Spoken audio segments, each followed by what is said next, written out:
Korean නමක්. මොකද නම? අයි බොරහේ. අයි බොරහේ. හරිද? that means ඔය දන්නවද මොකද්ද කියලා? ඉංග්‍රීසි වර්ඩ් එක තමයි I purple you. හරිද?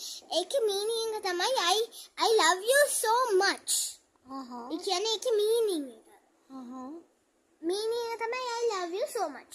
වර්ඩ් එක තමයි I purple you. ඊපස් කොරියන් වර්ඩ් එක තමයි I purple you.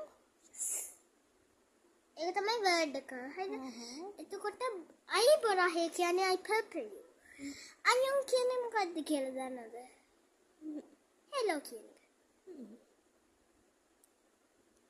අනියුන් කියලා දන්නවද මොකද ඒ කියලා? නෑ. කියන්නේ අනියුන් කියන්නේ bye කියලා. එච්චරයි. එච්චරයි.